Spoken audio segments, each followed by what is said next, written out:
हिंद आप सभी को। देखिए, ये हमारी एमपीपीएससी के लिए क्लास नंबर 1 है प्रैक्टिस सेट की जियोग्राफी की, यानी जियोग्राफी का प्रैक्टिस सेट नंबर 1 है, जिसमें हम फिजिकल जियोग्राफी के सहित सभी क्वेश्चनों को देखेंगे जो प्रीवियस ईयर के शिफ्टों में पूछे गए हैं या इस बार आने के मोस्ट एक्सपेक्टेड क्वेश्चन है एमपीपीएससी में। तो वीडियो को बड़े ध्यान से देखना है और आज से हम ये पूरा सेगमेंट शुरू कर रहे हैं। पहले क्वेश्चन से शुरू करेंगे। पहला क्वेश्चन है, डोलड्रम निम्न में से किन अक्षांश रेखाओं के मध्य इच्छित है। तो डोलड्रम जो है ना, ये 5 डिग्री उत्तर व 5 डिग्री दक्षिण अक्षांश में स्थित है डोलड्रम। ठीक है, तो राइट आंसर हो जाएगा ऑप्शन नंबर 3। डोलड्रम है क्या? डोलड्रम एक प्रकार की हवाएं हैं जो मंद समीर होती हैं, शांत समीर इनको बोल सकते हैं, शांत हवाएं पवने जो आपकी ग्लोब में देखोगे आप तो भूमध्य रेखा जो आपकी होती है, ये आपकी बीच से जो काटती है आपके काल्पनिक रेखा भूमध्य रेखा 0 डिग्री पर, वो आपकी भूमध्य रेखा है। और यहीं पे जो बहने वाली अक्षांशी हवा है, समीर है, वो डोलड्रम है। ठीक है, तो डोलड्रम जो है 5 डिग्री उत्तर से 5 डिग्री दक्षिण अक्षांश में बहती है और कभी कभी ये इतनी शांत हो जाती हैं कि नौकायान करना भी मुश्किल हो जाता है। ठीक है, तो आई होप आप डोलड्रम को समझ गए होंगे। ठीक है, अगला क्वेश्चन देखते हैं। एक दूसरे का दर्पणी प्रतिबिंब कौन से महाद्वीप हैं? तो एक दूसरे का जो दर्पण प्रतिबिंब है, यानी कि जैसे कि आप सामने खड़े होते हैं शीशे के सामने और आपका प्रतिबिंब दिखता है, तो एक दूसरे के जो आमने सामने होते हैं विपरीत करके, वो आपके दर्पण प्रतिबिंब के तौर पर 2 महाद्वीप हैं। कौन कौन से? अफ्रीका और दक्षिण अमेरिका। तो राइट आंसर हो जाएगा अफ्रीका एंड दक्षिण अमेरिका। ठीक है, नेक्स्ट क्वेश्चन देखेंगे। पृथ्वी की अंतरिम परत मुख्य रूप से किससे बनी होती है? तो पृथ्वी की मुख्यतः कुल 4 परतें होती हैं। कौन कौन सी?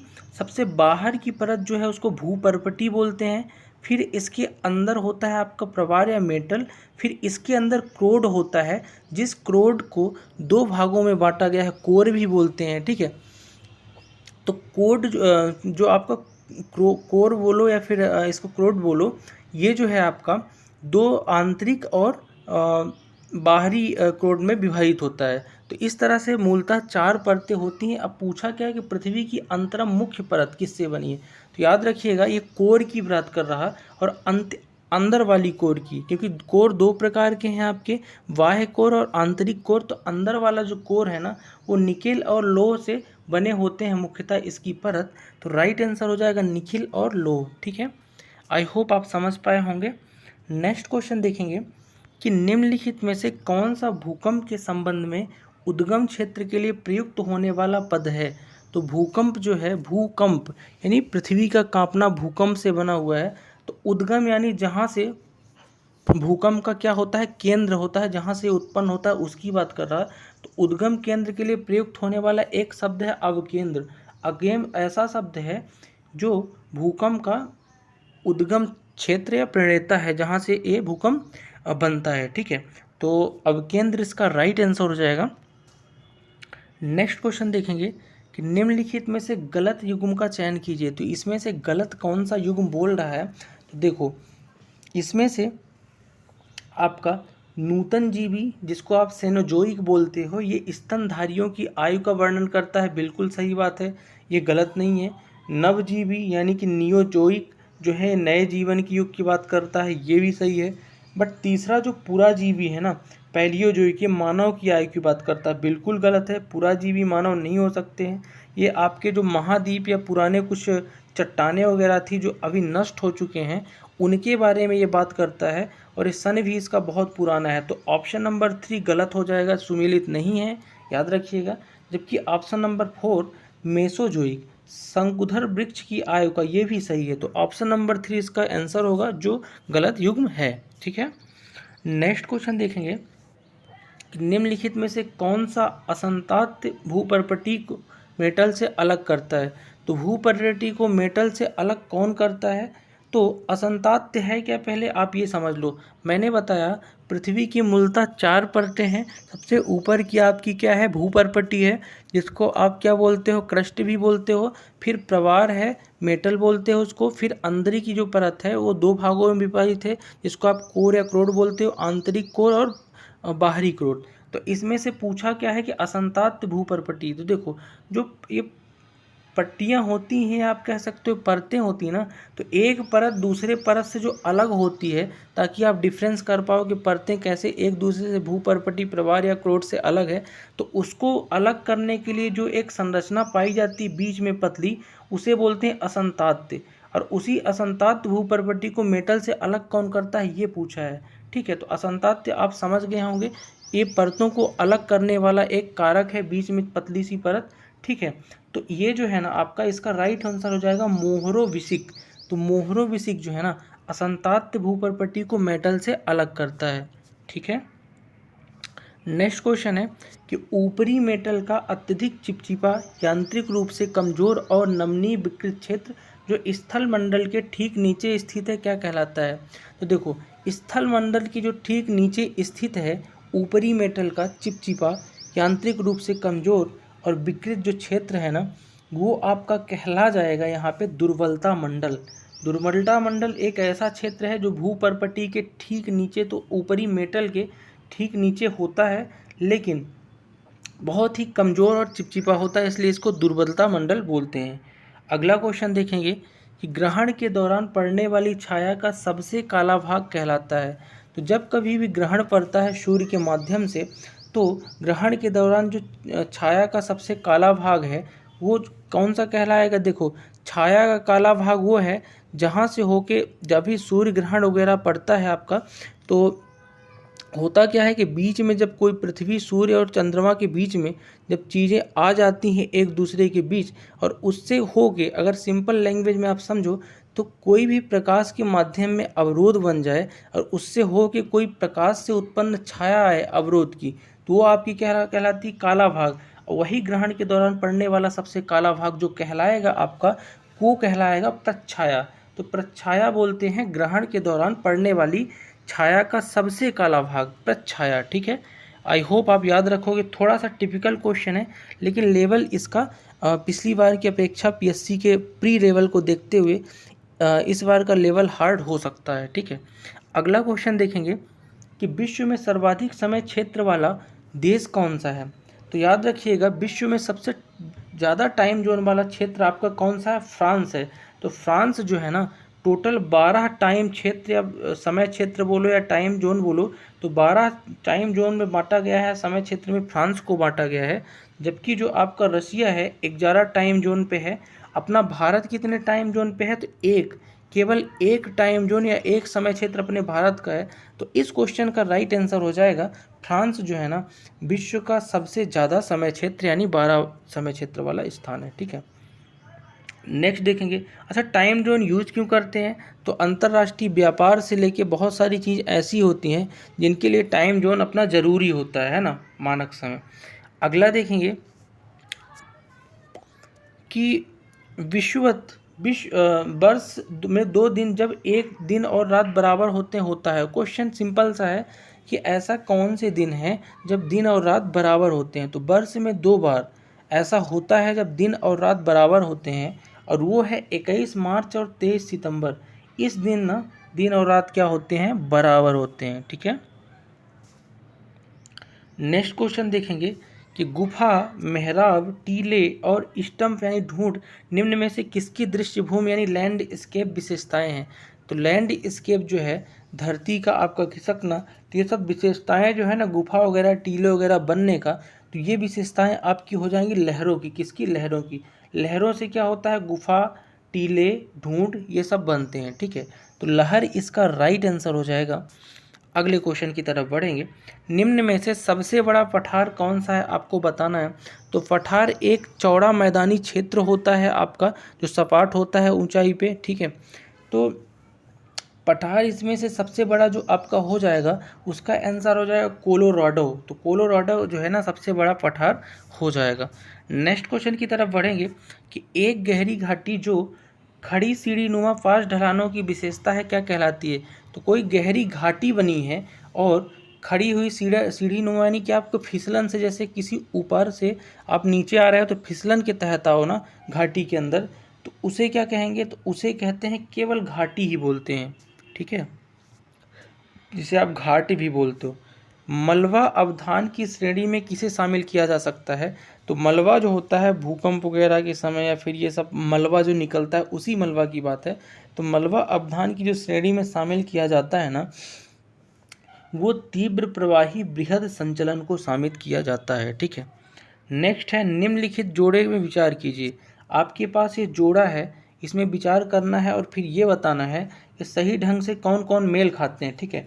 पहला है बलित पर्वत। बलित पर्वत का क्या है? आल्पस। अवशिष्ट पर्वत का बोप्रेस। ब्लैक पर्वत का उरल और ज्वालामुखी पर्वत का माउंट किलिमंजारो, ठीक है। तो इसमें से अगर आप देखोगे ना तो पहला जो बलित पर्वत बिल्कुल सही है, आल्पस, और लास्ट वाला ज्वालामुखी पर्वत माउंट किलिमंजारो, ये दोनों यानी कि ऑप्शन नंबर 1 और 4 सही ढंग से मेल खाते हैं, बल्कि 2 और 3 जो अवशिष्ट पर्वत बुप्रेस और ब्लैक पर्वत उरल, ये आपके मेल नहीं खाते हैं, ठीक है। नेक्स्ट क्वेश्चन देखेंगे कि निम्नलिखित में से कौन सा एक हिमनद निक्षेपण स्थल रूप नहीं है? तो हिमनद का निक्षेपण स्थल रूप इसमें से जो नहीं है वो आपका आंसर हो जाएगा आपका हिमगोहर यानी सर्क। ये हिमनद का निक्षेपण का स्थल नहीं है, ठीक है। नेक्स्ट है अमेजन नदी के बारे में कौन सा सत्य नहीं है? तो अमेजन जो है दुनिया की सबसे बड़ी नदी जो अमेजन है, तो इसके बारे में जो सत्य नहीं है वो आपको बताना है। तो इसके बारे में जो सत्य बात नहीं है कि यह पूर्व से पश्चिम की दिशा में प्रवाहित होती है, ये बिल्कुल गलत बात है। ये जो अमेजन नदी है ये आपकी पूर्व से पश्चिम नहीं, पश्चिम से पूर्व की दिशा में प्रवाहित होती है, पश्चिम से पूर्व होना चाहिए। तो 4th नंबर ऑप्शन गलत है, बाकी ऑप्शन इसके सही हैं, ठीक है। नेक्स्ट है निम्नलिखित में से कौन सा मैदान चूना पत्थर की स्थलाकृति से जुड़ा होता है? तो चूना पत्थर की स्थल की आकृति से मैदान कौन सा जुड़ा होता है? तो ये जो है ना कास्ट का मैदान जो है ना चूना पत्थर के स्थल से जुड़ा होता है। अगला क्वेश्चन है कि भू आकृत विकास की निम्नलिखित में से किस अवस्था में अधोन्मुखी कटाव का बोलबाला होता है? यानी सबसे ज़्यादा अधोमुखी कटाव होता है। तो भू आकृति का जब विकास होता है, यानी कि मृदा जब अपर्दन इधर उधर होगा तो भू की आकृति बनेगी, तो उसका विकास में सबसे ज़्यादा अधोन्मुखी कटाव जो है ना ये आपका होता है युवा अवस्था में। कब होता है? यानी कि स्टार्टिंग पॉइंट फेज पे, ठीक है। नेक्स्ट है गोभी मरुस्थल निम्न में से किन दो देशों की सीमाओं को अलग करता है? तो गोभी मरुस्थल याद रखिएगा, बहुत इंपॉर्टेंट क्वेश्चन है। चीन और मंगोलिया की सीमा को अलग करने का काम कौन करता है? गोभी मरुस्थल। तो गोभी मरुस्थल चीन और मंगोलिया की सीमा को अलग करता है, ठीक है। नेक्स्ट देखेंगे किस नदी के खड़े पार्श्व गहरी व संकीर्ण घाटी को कहते हैं क्या? तो अगर कोई नदी है उसके खड़े पार्श्व जो है ना गहरी और संकीर्ण घाटी है, उसे हम क्या बोलेंगे? उसे बोलेंगे महाखड्ड। क्या बोलते हैं? महाखड्ड। अगला क्वेश्चन है क्वेश्चन नंबर 22 कि सूची है दो ठो, सूची 1 और सूची 2 का मिलान कीजिए। सूचियों के नीचे कूट दिए हुए हैं। देखो पहला है कि ये इधर आपका सूची 1 है कूट और इधर है सूची 2। तो इसमें से स्थल आकृत है, अवस्थित कहाँ ये बताना है। तो इसमें अगर सही में मिलाने की कोशिश करूँ तो इसका जो राइट आंसर हो जाएगा, एक सेकंड, हाँ, ए का 4, बी का 1, सी का 2 होना चाहिए और डी का 3, यानी ऑप्शन नंबर ए का आई थिंक राइट होगा। यानी कि देख लेते हैं कि जलोढ़ पंख जो है ना ये पर्वतीय पाद बनाएगा, पहला का 4 जलोढ़ पंख। भी आकृत की जो घाटियाँ हैं ये बनाएगा, पर्वतीय क्षेत्र बनते हैं भी आकार की घाटियाँ से, यानी ऑप्शन नंबर 1। और डेल्टा जो बनता है ये आपका बनता है तटों पर बनता है डेल्टा।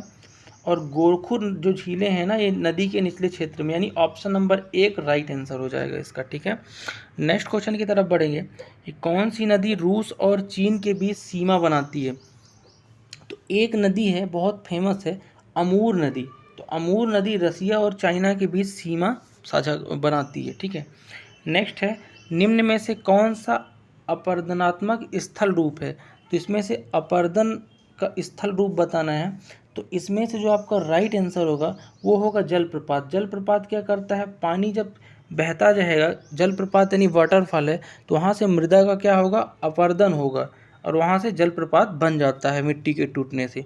ठीक है, नेक्स्ट है उत्तरी अमेरिका महाद्वीप और दक्षिणी अमेरिका से किसके द्वारा जुड़े होते हैं। तो याद रखिएगा, उत्तरी अमेरिका या दक्षिणी अमेरिका जो है ना, ये आपके एक भूडमरू मध्य के द्वारा जुड़े होते हैं। किसके द्वारा जुड़े होते हैं, भूडमरू मध्य के द्वारा जुड़े होते हैं। ठीक है ना, जल डमरू नहीं। जैसे कि जल डमरू तो आपका जैसे भारत और श्रीलंका के बीच है, लेकिन भूडमरू मध्य किसके बीच जुड़े होते हैं, उत्तरी अमेरिका और दक्षिणी अमेरिका, इन दोनों के बीच।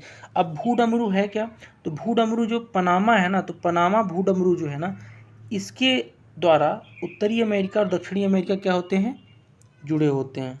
ठीक है, आई थिंक। नेक्स्ट क्वेश्चन है कि किन वनों को मानसूनी वन कहा जाता है। तो मानसूनी वन कौन से वन कहलाएंगे, जहां आपकी वर्षा अच्छी हो। ठीक है, वो होंगे आपके मानसूनी वन। जैसे कि उष्ण कटिबंधीय पर्णपाती वन, ऑप्शन नंबर 3 जो है ना, इन्हें क्या बोलेंगे आप, मानसूनी वन बोलेंगे। ठीक है, उष्ण कटिबंधीय पर्णपाती वन जो है ना, शुष्क समय में क्या करते हैं, अपने पत्तों को ये वन जो है पौधे पेड़ गिरा देते हैं। तो उष्ण कटिबंधीय पर्णपाती वन राइट आंसर हो जाएगा, मानसूनी वन इनको बोलते हैं। अगला क्वेश्चन देखते हैं। अगला क्वेश्चन है कि अंटार्कटिका वनस्पति का एक प्रमुख हिस्सा कौन सा है। तो इस वनस्पति का जो एक प्रमुख हिस्सा है ना, वहाँ पे लाइकेन पाए जाते हैं। क्या पाए जाते हैं, लाइकेन, क्योंकि ये बहुत शुष्क क्षेत्र है। नेक्स्ट है, निम्नलिखित में से कौन सा कारक वनस्पतियों और जीवों में विशाल विविधता के लिए उत्तरदायी है। तो वनस्पति और जीवों में विशाल विविधता लाने के लिए जो बायोडाइवर्सिटी है, उसके लिए जो उपयुक्त है वो इसमें से क्या है। तो अगर मैं बात करूं तो इसमें से तीनों, 1, 2 और तीनों, वर्षा, मृदा, तापमान, तीनों जो है ना जरूरी हैं, उत्तरदायी हैं। ठीक है, डाइवर्सिटी के लिए। अगला क्वेश्चन है, मानव एवं जैव मंडल कार्यक्रम के तहत यूनेस्को के संरक्षित जैव मंडलों का विश्व नेटवर्क निम्नलिखित में से कौन शामिल नहीं है। तो यूनेस्को का जो संरक्षित जैव मंडलों का नेटवर्क है ना, उसमें इनमें से शामिल जो नहीं किया गया है वो है मानस को। तो मानस जो है इसको शामिल नहीं किया गया है, असम के क्षेत्र को। बाकी सुंदरबन, सिमलीपाल उड़ीसा और ग्रेट निकोबार शामिल है। ठीक है, नेक्स्ट है, डॉट डॉट होना चाहिए यहाँ। डॉट डॉट में पुछताछ शीतोष्ण घास के मैदान पाए जाते हैं। तो याद रखिएगा, पुछताछ जो है ना, शीतोष्ण घास के मैदान जो आपके पाए जाते हैं, ये हंगरी में पाए जाते हैं। कहाँ पाए जाते हैं, हंगरी में। ठीक है, पंपास के मैदान कहाँ पाए जाते हैं, आई थिंक अर्जेंटीना में पाए जाते हैं पंपास के मैदान, याद रखिएगा। प्रेडीज वगैरह तो अपने क्षेत्र में पाए जाते हैं। ठीक है, नेक्स्ट है, स्थलीय, समुद्री और अन्य पारिस्थितिकी तंत्रकों और पारिस्थितिक परिसरों सहित सभी स्रोतों से जीवित जीवों के बीच परिवर्तनशीलता, जिसका वे हिस्सा हैं जिसमें प्रजातियों के भीतर विविधता, पारिस्थितिक तंत्र की प्रजातियों के बीच विविधता। यानी इतने लंबे को पढ़ने का अर्थ ये है कि ऐसी जगह जहाँ पे आपका क्या हो, स्थल, समुद्र और जल क्षेत्र और स्थल क्षेत्र, इन सबको मिला के ऐसी जगह जहाँ पे तरह तरह के प्रजाति के जीव पाए जाते हैं और उनकी विविधता पाई जाती है, उस क्षेत्र को क्या बोलते हैं। तो क्षेत्र जो कहलाता है वो कहलाता है जैव विविधता। क्या कहलाता है, जैविक विविधता। ठीक है ना। नेक्स्ट है, अमेजन बेसिन में पाए जाने वाले ब्रोमीलाइड क्या हैं। तो अमेजन बेसिन में जो पाए जाने वाले ब्रोमीलाइड हैं, इनको अपन बोलते हैं कि पौधे एक प्रकार के। ठीक है, तो ये एक प्रकार के क्या है, पौधे हैं जो अपनी पत्तियों में जल को संग्रहित रखते हैं। ठीक है, तो ब्रोमीलाइड क्या है, एक प्रकार के पौधे हैं जो अपनी पत्तियों को जल में क्या रखते हैं, संग्रहित रखते हैं। ठीक है, अगला है, वनस्पति जो विषुवत रेखीय वनों से संबंधित नहीं है वो कौन सी है। तो विषुवत रेखा जो आपके, जिसको आप भूमध्य रेखा बोलते हैं, तो भूमध्य रेखा के आसपास जो वन नहीं पाए जाते हैं, कौन से वन और कौन सी वनस्पति नहीं पाई जाती है, ये पूछा है। तो इसमें से जो आपकी अकेसिया है ना, ये विषुवत रेखीय वनों में नहीं पाई जाती है। ठीक है, नेक्स्ट है, नील कुरिंजी के संदर्भ में निम्नलिखित कथनों का विचार कीजिए। नील कुरिंजी कहाँ पाई जाती है। तो देखो, पहला कथन है, यह पश्चिमी घाट के 16 वनों में पाई जाने वाली झाड़ी है। दूसरा है कि ये नीले फूल इसके होते हैं जो 10 साल में एक बार खिलते हैं। अब इसमें से आपको बताना क्या है कि सही कौन सा है। ठीक है, तो इसमें से केवल एक की अगर मैं बात करूँ ना, तो केवल एक सही है कि पश्चिमी घाट के 16 वनों में पाई जाती है, लेकिन फूल से कोई ऐसा नहीं है कि 10 साल में एक बार खिलते हैं। ठीक है, तो ऑप्शन नंबर 1 राइट होगा। पंपास के घास के मैदान किस देश में पाए जाते हैं? ठीक है, तो पंपास के अभी मैंने बताया अमेरिका नहीं, अर्जेंटीना होगा इसका राइट आंसर। अर्जेंटीना में पंपास के घास के मैदान पाए जाते हैं। ठीक है, अगला है निम्नलिखित में से कौन सा क्षेत्र रबड़ का एक महत्वपूर्ण आपूर्ति करता है? तो रबड़ जहाँ से ज़्यादा मिलती है वो क्षेत्र बताना है। तो भूमध्य रेखी जो क्षेत्र होता है ना, यहाँ से रबड़ सबसे ज़्यादा मिलती है। ठीक है, तो भूमध्य रेखी क्षेत्र राइट आंसर हो जाएगा। अगला है कि भूमध्य सागरीय वनस्पति के संबंध में निम्न कथन पर विचार कीजिए। भूमध्य सागर में कौन सी वनस्पति पाई जाती हैं? देखो, पहला है कि ये चौड़ी सदाबहार झाड़ी और छोटे पेड़ों से बनी हुई वनस्पतियाँ होती है भूमध्य सागर की। दूसरा है खट्टे फलों की खेती होती है इधर। तो देखो, इसमें जो सही बात है ना, आपकी 1 और 2 दोनों सही बातें हैं, 1 और 2 दोनों राइट हैं। पहला कि चौड़ी सदाबहार झाड़ियाँ और छोटे पेड़ों से सघन वनस्पतियाँ हैं। दूसरी, खट्टे फलों की खेती भी होती है भूमध्य सागरीय क्षेत्र में। ठीक है, अगला क्वेश्चन है साल के वृक्ष कहाँ केंद्रित हैं, यानी कहाँ पाए जाते हैं साल के वृक्ष? तो याद रखिएगा, इंपॉर्टेंट क्वेश्चन है, साल के वृक्ष मध्य प्रदेश में पाए जाते हैं। नेक्स्ट क्वेश्चन है कि निम्नलिखित में से कौन सा कथन सही नहीं है, आपको ये बताना है। तो इनमें से 4 कथन है, इसमें सही कथन कौन सा नहीं है? कि इसमें से चपराल वनस्पति टैगा जलवायु में पाई जाती है, बिल्कुल गलत बात है। बाकी आपके तीनों ये सही है कि लाइकेन टुंड्रा क्षेत्र में पाए जाते हैं, जैसे कि अंटार्कटिका वगैरह में। सैल आर्द्र पर्णपाती वन से संबंधित हैं। महोगनी उष्णकटिबंधीय वर्षा वन की लकड़ी है। ठीक है, तो ये सही है, लेकिन 4th नंबर गलत है। अगला देखेंगे, किस देश के भौगोलिक क्षेत्र का प्रतिशत सबसे अधिक वनों के अंतर्गत आता है? तो सबसे ज़्यादा वन जो है ना, जापान क्षेत्र के भौगोलिक क्षेत्रफल में आते हैं। ठीक है, प्रतिशत के हिसाब से, तो राइट आंसर जापान हो जाएगा।